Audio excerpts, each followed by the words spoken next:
Okay, this is going to be a report on my 2020 Alfa Romeo Giulia TI Sport. This is probably the third or fourth brand new spanking car that I've owned in my life. It had 15 miles on it when we got it. I think right now we have 376. So I guess because of the quarantine, I haven't really been anywhere. Driving around town, and we have our groceries delivered. But anyway, I want to do a little history of my own car buying philosophy. Make this turn on here. There you go. Of my own car buying philosophy, which has always been the biggest V8 that I could find. But, you know, with gas going up, and it's down now, but I'm expecting it to go back again as soon as the world goes back to normal. I had an Audi, 2011 Audi S5. It was a really nice car. I really loved it. A lot of bells and bangles. You know, for a 9-year-old car, it was really, really up to date. But, unfortunately, that V8 was killing me. And even though I had very little trouble with the car the 7 years that we owned it, I just could see V8 heavy bills coming over the horizon, so I was kind of interested in trying to get rid of it. So anyway, so that's why we wound up with the Alfa. Now, I guess I've been, in my car buying years, I've been the king of weird cars. Back in '87, I bought a Lincoln Mercury XL4 Ti, which was, I guess, a European Ford that they imported to the United States, sold under Lincoln Mercury and stuff. It had a 2.3 liter turbocharged engine in it, which made it very, very fast. It was a really nice car. I kept it for 5 or 6 years. Then I graduated to a 92 Subaru SVX, which was a Subaru sports car, all-wheel drive with a flat 6 in it. Loved that car too. I loved it so much that I bought a 90. I traded it in on a 94, and then I kept that car up until 2001. So my car buying taste, I guess, have been all over the map. A couple of Vets, a Honda Accord, you know, and my wife has kind of like had some unusual cars too. But anyway, Alfa, I guess a lot of people didn't really know what Alfa Romeo was all about. They were in the United States a long time ago with some fast, quirky, unreliable cars, and I think they left in '84, '85, something like that, because they couldn't sell cars because the cars were unreliable. But they were always, even when it was a box, it was a stylish box. So anyway, so right now I'm just going to pause for a minute and just drive and enjoy a little music.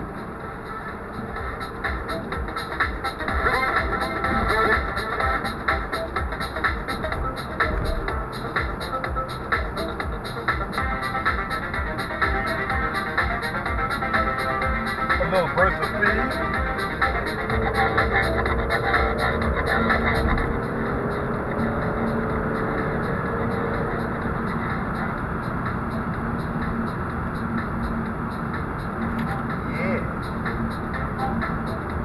So that's why I kind of like the Alfa. It's a 4-door sedan, and even though it's not a V8, it's a turbocharged 2.0 liter 4-cylinder. Holy Rosies is fast. I made that up. So anyway, has plenty of bells and bangles in it. Apple CarPlay, USB music play, has Sirius. The one thing it doesn't have in it is SD cards, which my Audi had, and there's no place to play a CD in here. So I guess you're all on your own with either USB disc or not disc, USB flash drive and your iPhone or music MP3 players and stuff like that. And so far, I haven't had any trouble between Sirius, my iPhone, and the USB cards. No problem whatsoever. So I've only had this car for 380 miles now. It's been a dream to operate so far. Took a while to learn everything there was to learn about the infotainment system. It's a little different from the Audi, Mercedes, and BMW systems that I've seen in the past. But so far, so good. There's always going to be, like the Audi that I had, that was like a whole bunch of stuff in the infotainment system and in the electronic settings and stuff like that that I never mess with because I'm just not that guy. I'm just not the guy that wants to fiddle. I mean, I get everything set the way I want it, and then, I'm done. Done, I tell you, done. I need to slow down now before I get a ticket. I'm on the SIU campus. I used to work here. I retired from here after 34 or 5 years. One of the more beautiful places in the state, I think. It was a nice place to work. I kind of miss it sometimes. I miss the people. I don't miss the work, trust me. Let's get a new song on here.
Dynamic mode is the high performance mode on this car.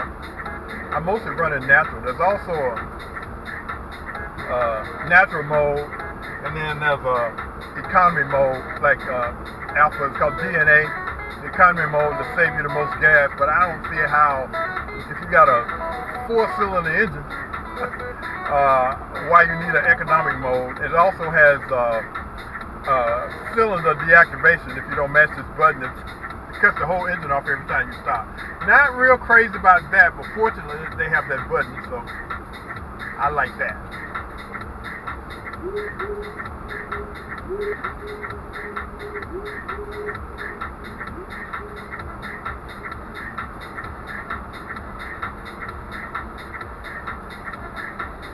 So far in town, I have not seen any more Alfas at all. In St. Louis, we saw a couple of Alfas on the highway. The Giulias and a couple of Stevios, but I haven't seen one around town yet. I'm sure somebody will pop up with one.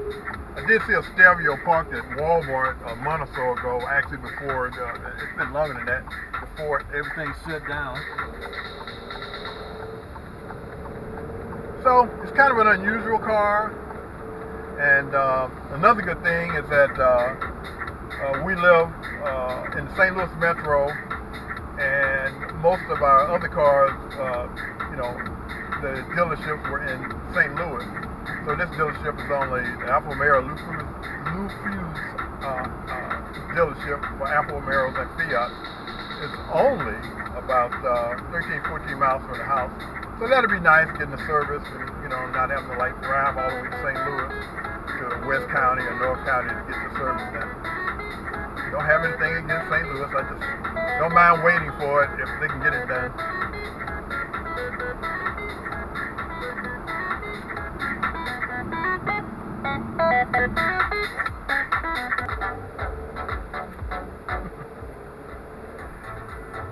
Anyway, when we went to go and look at the Giulia at the Alfa dealer, my wife had expressed a desire to try to get a Stelvio also. So, but she's an accountant, and there's only so much she'll pay for a car. So the Stelvio was just a hair more than she wanted to pay. So she wound up with a more economic version of a SUV. I think it's called Kia Sportage, which is, as long as she's happy, that's fine with me. She's always saving us money because I'm always spending all our money. So one of us has to be frugal, I guess.